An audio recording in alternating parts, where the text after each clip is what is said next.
Bienvenue à votre podcast CX au quotidien, où nous recevons des professionnels et des non-professionnels amoureux de l'expérience client pour partager et échanger.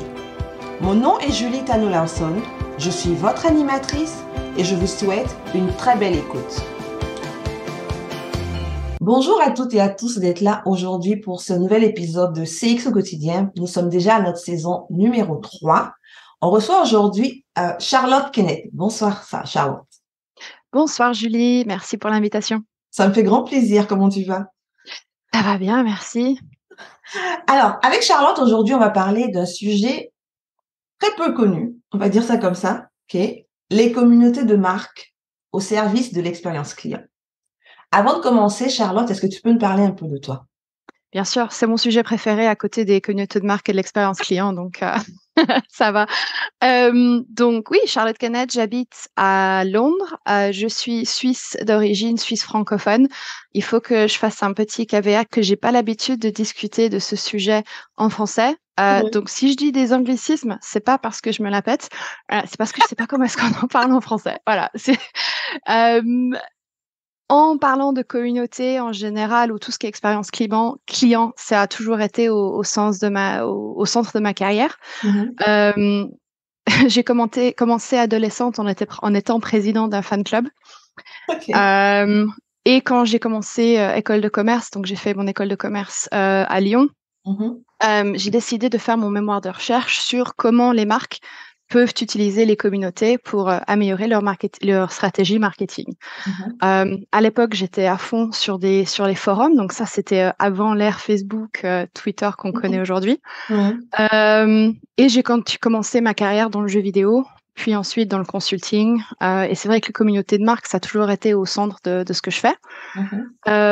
Ma carrière a évolué en customer marketing, que je sais, on va discuter de ça une prochaine fois. Et là, aujourd'hui, je suis responsable de l'expérience client pour une marque de software qui s'appelle Blue Prism. On fait de l'automation.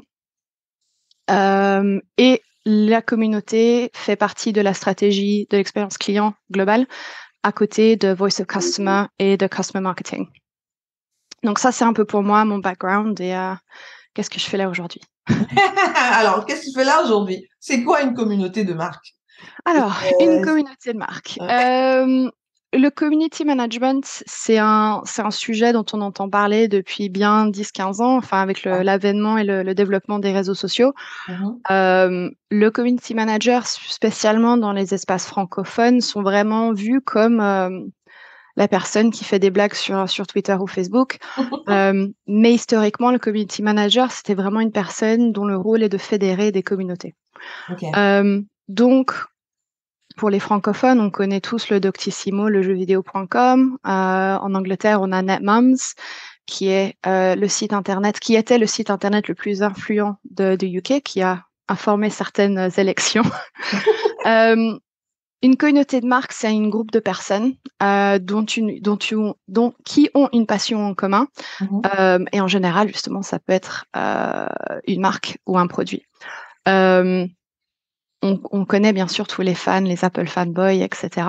Je crois qu'une des premières marques qui a eu une communauté en ligne était eBay, si je ne suis pas mistaken. Mais une communauté, ça peut être plein de choses. Ça peut être un forum. Les forums en ligne existent depuis que Internet existe. Une communauté, ça peut être un groupe de personnes qui vont courir ensemble, donc les Nike Run Club. Ça peut être simplement un groupe de personnes qui ont l'impression de faire partie d'une famille qui ont une passion en commun. Là, la différence, c'est est-ce que la marque engage, est-ce que la marque développe cette relation, oui ou non. Après, ça dépend des stratégies. Mais on connaît beaucoup de grosses boîtes et grosses études qui ont eu beaucoup de succès à développer et à nurture cette relation et ces communautés de marque. Donc c'est vrai que j'ai touché de pas mal de choses. J'ai parlé de forums et de groupes et de gestion, mais c'est juste un peu une intro là. Qu'est-ce que c'est? Est-ce qu'on peut dire à ce moment-là qu'une communauté de marque, c'est un endroit pour créer une relation bidirectionnelle avec sa clientèle? Oui, je pense que c'est ça, ouais. C'est ça, mais je pense que c'est pas forcément nécessairement un endroit. Enfin, le le point commun d'une personne c'est un sentiment d'appartenance. C'est un sentiment d'appartenance à une famille. La différence entre le fait que ce soit une communauté de marque, c'est que la marque soit active, ou même pas forcément. Il y a des communautés qui existent sans que la marque fasse un effort pour engager et créer cette relation. Mais c'est ces personnes qui ont vraiment ce sentiment de belonging. Je fais partie de la communauté Apple parce que je suis fan de leurs produits. Ce n'est pas le cas, mais c'est un exemple que j'aime donner. Ok, donc ça crée ce sentiment d'appartenance, c'est d'avoir sentiment sentiment d'appartenance, d'être dans ce groupe, dans cette c'est famille, ça. dans ce. Ok. Et de voir quelqu'un quand on rencontre quelqu'un, patate chaude dans la bouche, quand on rencontre quelqu'un qui a une passion en commun, il y a une sorte de connexion qui arrive. Et cette connexion, elle peut se passer regardless de l'origine, de la location, de la géographie, du background socio-économique. Il y a aucune barrière. Le truc en commun, et c'est justement, ça fédère des relations vraiment incroyables, générationnelles, par rapport à ces personnes qui ont ce point commun, cette passion en commun, qui est un produit ou un service, ou même une marque en général. Je ferai le caveat aussi, qu'en parlant des communautés de marques, bon, il y a la passion en commun, mais il y a l'intérêt aussi. Beaucoup des communautés de marques qu'on connaît aujourd'hui ont commencé sur une plateforme plus de support ou de SAV. Ok. Et donc, les personnes sont actives sur ces espaces, donc ces espaces créés, que ce soit encore réseaux sociaux ou forums ou sites web dédiés. Ces personnes sont là parce qu'elles ont une motivation d'aider, parce qu'elles sont expertes, parce qu'elles comprennent le produit ou le service. C'est pas forcément parce qu'elles sont fans du produit ou de la marque, mais elles prennent un plaisir d'aider des gens qui sont dans une situation commune. Un de mes gros clients avec qui j'ai travaillé pendant 3 ans et demi était un des gros télécoms français, dont d'avoir un forum d'entraide était un point intégral de leur stratégie de support client. Donc, je dirais pas que ces personnes-là sont fans de la marque, mais elles sont là parce qu'elles ont un sentiment de participer à quelque chose. De participer à quelque chose, de belonging. Enfin, ils aiment aider, vraiment un peu le côté altruiste. Ils font pas ça parce qu'ils ont envie de faire quelque chose. Un des workshops qu'on a fait avec ce client, on avait leurs top membres réunis dans une chambre. Il y avait les personnes du SAV qui étaient là, il y avait les personnes du marketing. Les personnes du marketing leur ont demandé vous voulez quoi pour participer? Vous êtes nos top contributeurs, vous contribuez à 30% du contenu sur nos forums d'entraide. Qu'est-ce qu'on peut faire pour vous? Et j'ai dit bon, ben là c'est un peu on tend le bras et on va se faire bouffer on tend la main, on va se faire bouffer le bras. Tout ce que ces personnes voulaient, c'était un accès à l'information. Il n'y a pas une seule personne qui a demandé de l'argent, il n'y a pas une seule personne qui a demandé du swag. Tout ce qu'ils voulaient, c'était accès à de l'information et de faire partie d'améliorer le schmilblick, comme on dit en Suisse, d'essayer d'avancer l'expérience et puis d'avoir une meilleure expérience, quoi, finalement. Et donc, en fait, ça joue beaucoup sur le côté émotionnel. Alors, je connais pas le terme en français. Intrinsic motivation, extrinsic motivation. J'essaie de voir comment intrinsèque, motivation intrinsèque, extrinsèque. Donc, pour le petit parallèle, la motivation extrinsic motivation, c'est quand on va donner une carotte à quelqu'un. C'est on va dire, tu fais ça, je vais te donner de l'argent, tu fais ça, je vais te donner ci, je vais te donner ça, tu fais ça. Ça peut être vraiment pas mal pour commencer à faire avancer la roue, à commencer à engager un peu de motivation. Mais la motivation qui est pérenne, la motivation qui reste au fil des années, c'est cette motivation intrinsèque. Je fais quelque chose parce que j'ai envie de le faire. J'aide cette personne parce que j'ai envie de le faire. Je fais partie de cette communauté parce que j'ai envie de le faire. Et c'est ça, et ces personnes-là, la motivation, le reward que ces personnes veulent, c'est plus de la reconnaissance d'une relation émotionnelle, plus que de la carotte.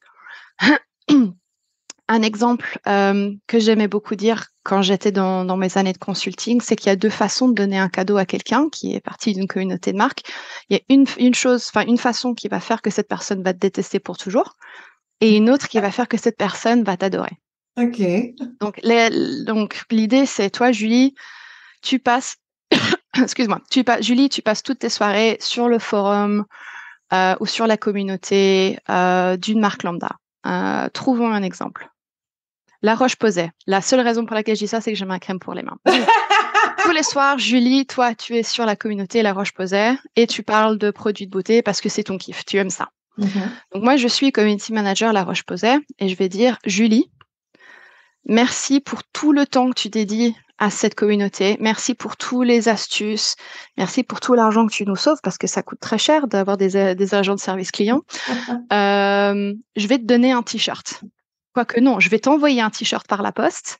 Je vais faire une assumption sur ta taille. Je vais t'envoyer un t-shirt sans te demander ton avis ni rien. Toi, Julie, dis-moi, une marque avec laquelle tu travailles t'envoie un t-shirt, ne t'a pas demandé ta taille, t'envoie un t-shirt en te disant merci pour tout ce que tu fais, merci pour tout le temps que tu passes. Comment est-ce que tu penses que tu réagirais à ça? Je serais surprise déjà. Ouais. Puis je pense que je remarquerai qu'ils voient que je compte pour eux. Mm-hmm. Et Ouais. tu penses que si t'envoies... je vais retourner l'exemple si tu peux enlever ça et je vais expliquer l'exemple parce que là, du coup, j'ai mal expliqué. Attends, je me rassieds. Donc, j'ai mal expliqué l'exemple.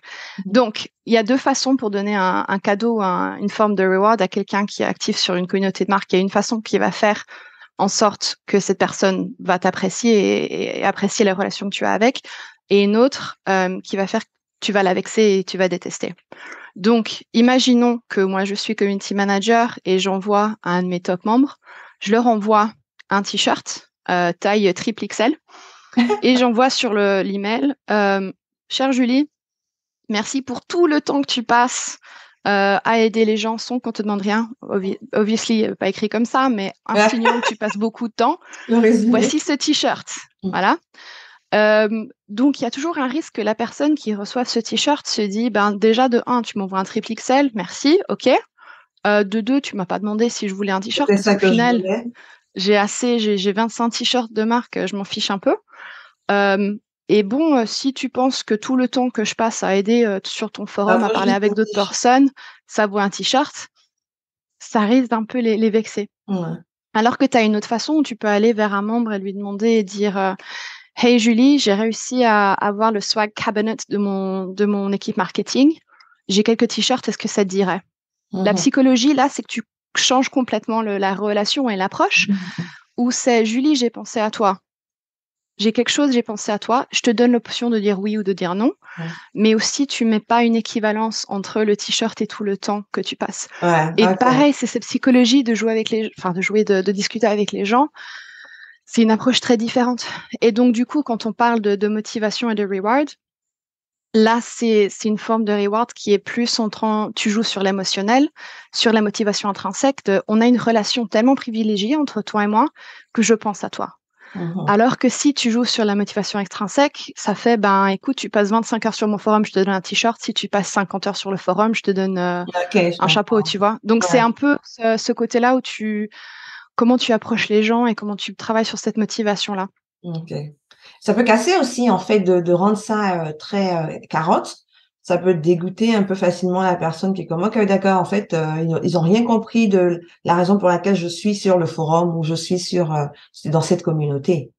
C'est ça. C'est ça. Et une chose qui est super importante pour toutes ces personnes qui donnent de leur temps et qui ont envie d'investir, c'est qu'elles ont envie de savoir what they're doing is having an impact. Qu'elles font ont de l'impact sur la société, sur la communauté, sur l'entreprise. C'est ça. Donc un programme de communauté qu'on voit souvent dans les communautés de marque, c'est des programmes de co-création ou d'idéation. Ok. Un exemple, du coup, je vais parler un peu de ce qu'on fait à Blue Prism. À Blue Prism, sur notre communauté, nos membres qui sont actifs sur le forum, c'est des développeurs. C'est des gens qui sont là puisqu'ils sont en train de s'aider. Comment est-ce qu'on peut être développé? Comment est-ce qu'on peut être meilleur à utiliser notre produit? Mais quand on parle de notre communauté, c'est pas que toutes ces personnes qui sont sur le forum. C'est toutes les personnes qui ont l'impression, qui ont créé une carrière grâce à notre produit, qui ont envie de participer à l'écosystème et ce qu'on crée. On a un programme de co-création, d'idéation, où si quelqu'un a une idée d'un produit, elle peut soumettre l'idée. Et ensuite, une fois qu'on a un nombre de votes ou de personnes qui disent oui, c'est valable, on pousse ça à l'équipe produit et l'équipe produit va donc ensuite faire une analyse pour voir est-ce que c'est viable, est-ce que ça vaut la peine, est-ce qu'il y a vraiment un besoin, est-ce que ça résout un problème. Et dépendant de la réponse, ça va aller dans le life cycle du produit et ça va potentiellement être publié. Donc, on a nos produits qu'on a lancés l'année dernière. 84% des nouveaux features du produit sont venus de la communauté qui nous ont donné du feedback. Mais là, ce qui est important, c'est qu'il faut leur tenir informés, il faut qu'on les emmène sur le journey avec nous. Ouais. Donc, si cette personne pose une idée, de ne pas répondre ou de ne pas acknowledge, ne pas acquiescer, de prendre en compte leur idée, ou de même pas leur donner un peu de « Hey, Julie, tu as contribué à cette idée de faire partie de ça », ça perd tout sens, ça perd toute valeur. Donc là, c'est vraiment important que si on part sur un programme de co-création, qu'il y ait de la transparence sur le process, qu'il y ait un close loop, et que du coup, cette personne-là peut dire « Ces gars-là, ils ont un meilleur produit grâce à moi ». Et pareil, c'est vraiment psychologiquement, t'as vraiment un sens de belonging de faire ça. Et honnêtement, on a embauché quelqu'un, donc on a une personne à temps plein dont c'est le rôle maintenant de vraiment faire le lien entre la communauté et l'équipe produit. Avant qu'elle vienne là, on avait des gens qui venaient sur la communauté qui nous disaient les idées, c'est la plateforme des idées, c'est où les idées vont mourir. Et ça, c'est la pire chose que quelqu'un peut envisager, c'est que tu crées cette plateforme et t'engauches pas dessus, ça n'a aucune valeur. Et ça peut endommager la marque si tu fais pas ça correctement. Donc ça, je pense que si toute marque qui envisage d'avoir une stratégie communautaire, c'est un dialogue. Ça va dans les deux sens. Ça peut pas être unilatéral. Et la définition que tu nous as donnée tout à l'heure, Julie, c'est bilatéral et c'est exactement ça. Parce que sans ça perd toute sa saveur et on retourne dans le marketing de base qui est juste de message push et pas les deux sens, quoi. Et disons que j'ai une entreprise, bon, c'est sûr pour s'entendre que les grosses marques de ce monde, elles ont toutes quasiment une communauté, elles ont mais si je veux créer ma petite communauté pour ma petite organisation, c'est quoi que je dois me poser comme question en premier? C'est quoi l'analyse que je dois faire en premier? C'est de comprendre la personne. Et est-ce qu'il y a un élément fédérateur? Est-ce qu'il y a un élément où les gens peuvent trouver un point commun? Une des marques avec lesquelles j'ai travaillé dans mes années de consulting, encore, c'était vraiment tout ce qui était autour de communauté de marque. On a mis un proof of concept en place pour un acteur du crédit en France. Et on a fait une analyse de potentiel. On a essayé de voir, est-ce qu'il y a du potentiel pour qu'il y ait des conversations qui se passent autour du crédit. Et effectivement, même partout sur le web en France, il y avait des gens qui parlent de crédit, de dépenses, d'argent, etc. C'est une discussion qui est fédératrice, il y a une conversation. Le projet n'a pas avancé, malheureusement, mais ça montre qu'il y avait du potentiel. Donc là, c'est de comprendre le consommateur. C'est est-ce qu'il y a des discussions possibles autour du consommateur? Une des personnes que j'ai embauchées dans mon équipe, qui commence au mois de juin, je lui ai demandé pendant l'entretien, quelle était la question? Celle-là. Est-ce qu'on peut faire une communauté tout? Et il m'a dit, le moi d'il y a 10 ans dirait oui, parce que voilà, super content. Et sa première grosse mission, donc lui, il était issu des jeux vidéo aussi, et sa première grosse mission était pour un vendeur de lunettes. Et lui, sa mission, il voulait créer une communauté autour de ce vendeur de lunettes. Donc, en Angleterre, on a Specsavers. En France, on a Alain Flelou. Je sais pas, moi, s'il y a vraiment des conversations qui peuvent se faire autour d'Afflelou. Après, peut-être, il y a peut-être quelqu'un d'intelligent au marketing qui va essayer de trouver ça, mais c'est pas des discussions qui vont arriver naturellement. C'est pas un truc fédérateur de conversation. Après, communauté, ça, c'est plus des stratégies de contenu, c'est des stratégies conversationnelles. Si Afflelou va ensuite aller dans c'était Danette à l'époque. Je sais pas s'ils font ça encore, ça fait 10 ans que je suis plus en France. Danette, ils faisaient un concours tous les années où les gens pouvaient soumettre leurs idées de flavor, de saveur pour les yaourts. Ça peut être considéré comme un programme communautaire dans le sens où il y a un élément de co-création. Après, c'est super intentionnel. Est-ce que les gens sont super passionnés? Est-ce que ça va pousser les gens à acheter plus de Danette? Est-ce que ça va te pousser à ce que quand tu es dans le magasin, waouh, c'est grâce à moi qui sais Danette, peut-être. Mais pour répondre à ta question, je pense que c'est de connaître le consommateur. Donc, est-ce qu'il y a est-ce qu'il y a un point fédérateur entre tes consommateurs? Là, ça va faire 10 ans que je suis dans l'espace B2B. En technologie, l'avantage du B2B technologie, c'est que tu vas toujours avoir une communauté de développeurs, de gens qui sont technology savvy, qui vont vouloir apprendre à ta technologie. Donc, tu as une base déjà très, très saine. Mais c'est pas le cas de tout le monde. Et pas tout le monde a envie de discuter sur des forums. Puis en même temps, je veux dire, quand on crée une communauté, c'est pour le long terme. Donc, il faut avoir assez de contenu pour que ça dure dans le temps. Parce que sinon, à un moment donné, ça devient ennuyant. C'est intentionnel. Les communautés, il faut que ce soit intentionnel. Et oui, effectivement, c'est pas un projet qui va durer sur 6 mois, 1 an. Là, aujourd'hui, à Blue Prism, on a une stratégie intentionnelle, ça va bientôt faire 4 ans. On a des chiffres tangibles de ROI, de success, de metrics, et on a un roadmap pour les 3 ans à venir. Mais finalement, moi, je nous considère comme étant très, très jeunes sur ce journey, ce journey-là. C'est beaucoup plus qu'une campagne marketing, ça c'est clair. Okay. Wow. Et c'est fascinant ce que tu es en train de raconter, parce que ce que je me dis, c'est à ce moment-là, ça prend une vraie stratégie. Tu parlais du fait que ce soit intentionnel. Il faut la monter en entreprise. Il faut qu'il y ait une volonté d'avoir cette vraie communauté pour le long terme, à l'interne aussi. Puis, comment on calcule le ROI? Comment on calcule le retour sur investissement sur ce genre de communauté-là? Alors, oui et oui. Alors, au niveau du buy-in en interne, aujourd'hui, j'ai l'impression que tout ce qui est community management et communauté de marque, on arrive vraiment à un moment charnier. En tout cas, au niveau du B2B tech, parce que c'est des conversations qui arrivent en dehors de juste l'équipe communautaire qui souvent s'assied dans le support, mais on voit les Customer Success Managers ou des personnes comme moi qui gèrent l'expérience client. En voyant, c'est un composant clé de l'expérience client. Et c'est des choses que les gens sont éduqués. Donc, j'étais à un événement Gainsight il y a quelques semaines. Donc, Gainsight, c'est la plateforme un peu de facto pour tout ce qui est Customer Success. Et ils ont acheté un logiciel de communauté qui intègre dans leur suite.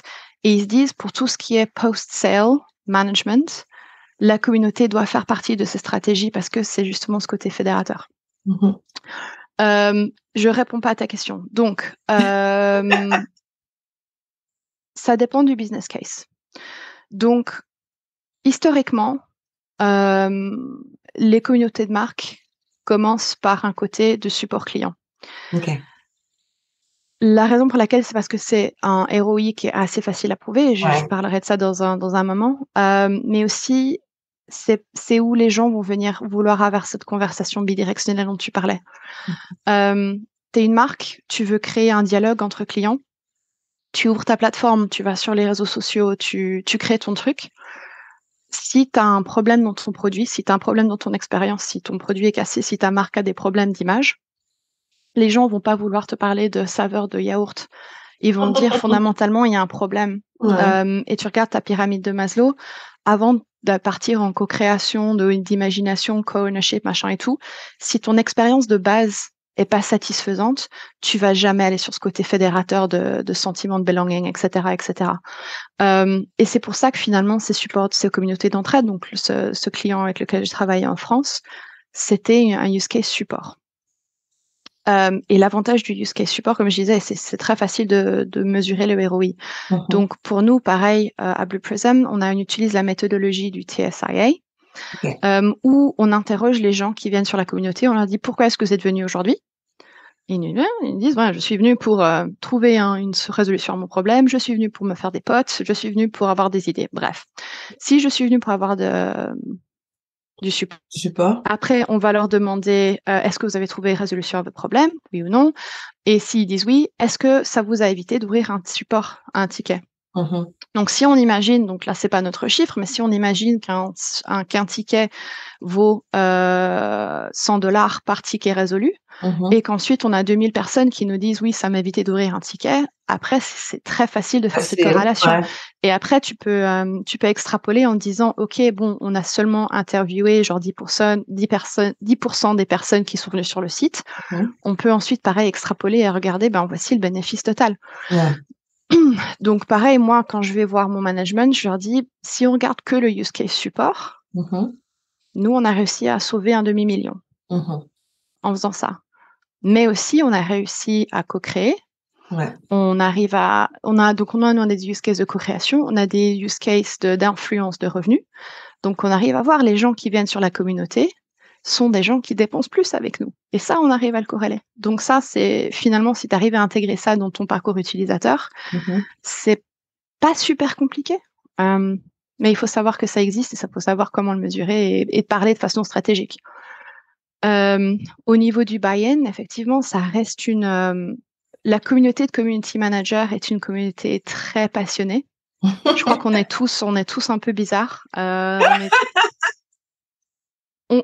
C'est marrant parce qu'il y a 5-6 ans, c'était aspirationnel d'être sur la table des discussions de customer experience.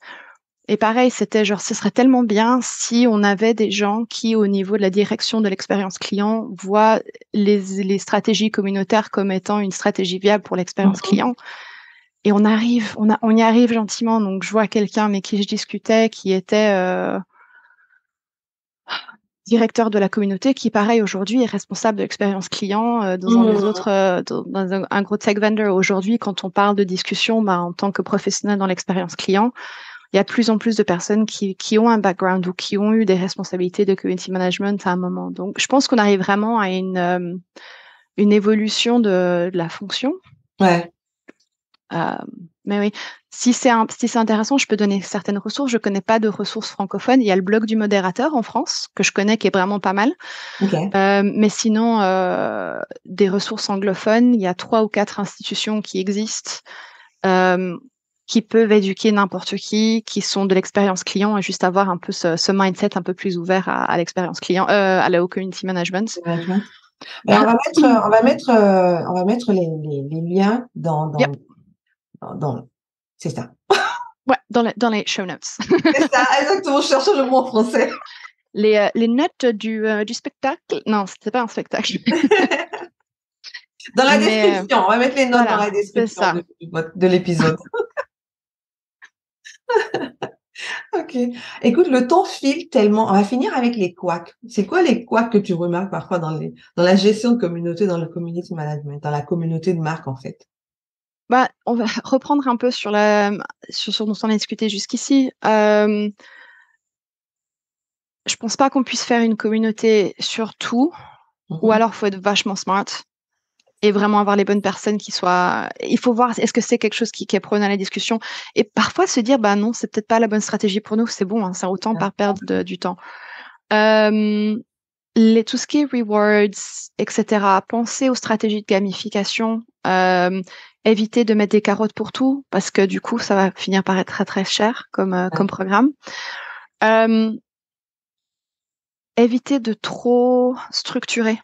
J'ai vu récemment quelqu'un, donc c'était un ex-consultant d'un des Big Three, qui a approché un projet communautaire comme un projet de digital transformation et qui a oublié l'aspect humain et qui a mis tellement de process et de structures en place que ça a donné aucune possibilité pour que la communauté adapte et adopte la plateforme de façon organique. Donc, je pense qu'une de mes expressions préférées, c'est community vote with their feet. Donc, nous, on crée une structure, puis finalement, on regarde où les gens vont et on va dans leur direction. Ouais. Moi, si les gens de la communauté, ils nous disent, Charlotte, ta plateforme d'idées, c'est où les idées vont mourir, pour moi, ce que ça me dit, c'est qu'il y a une volonté, il y a un besoin, et est-ce qu'on va investir là-dedans, quoi. Ouais. Autre couac. Encore, ça fait 10 ans que j'ai quitté la France, donc je ne sais plus si c'est le cas, mais un community manager n'est pas un gugus qui écrit des posts drôles sur Twitter. Pardon. c'est vraiment mon pet peeve, ça. C'est les gens, c'est qu'ils se voient, ouais, je vais devenir community manager pour la plus grande marque du monde et qu'ils se voient que finalement, ce qu'ils font, c'est de la création de contenu sur social media. Community manager, c'est quelqu'un qui gère et qui fédère et qui nurture une communauté. C'est pas quelqu'un qui crée du contenu. Et je sais qu'en francophonie, le terme community manager a vraiment été coopté pour plus social media content creator. Donc, encore, ça fait 10 ans que j'ai quitté. Je sais plus si c'est encore le cas. J'espère que non. Et ouais, je dirais être ouvert aux critiques, être ouvert à la discussion, créer des relations. Aujourd'hui, mes meilleurs amis sont des gens que j'ai rencontrés moi dans des communautés il y a 20 ans. Et je suis encore amie avec des membres de la communauté, de la première communauté que j'ai gérée quand j'étais dans le jeu vidéo. Et aujourd'hui, je crée encore des amitiés. Donc, il faut être ouvert à ces relations-là. Dernière chose, c'est que peut-être le community management n'est pas pour tout le monde. Ouais. Après, je pense que si c'est les personnes qui écoutent aujourd'hui sont dans l'expérience client, c'est des personnes qui sont passionnées de ça. Mais c'est pas un job pour tout le monde. Mais après, il y a pas mal de gens qui sont très très forts à ça. Donc ouais, à voir, mais aussi être open à connaître ses limites aussi. Écoute, merci beaucoup pour ta participation. Si les gens veulent connecter avec toi, comment ils peuvent le faire? LinkedIn.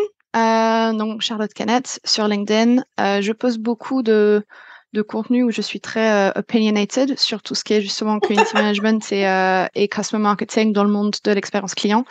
Donc ouais, connecte avec moi sur LinkedIn. Excusez mes anglicismes pendant la conversation. T'inquiète pas. N'importe quand. Tous les auditeurs de ce podcast sont habitués aux anglicismes.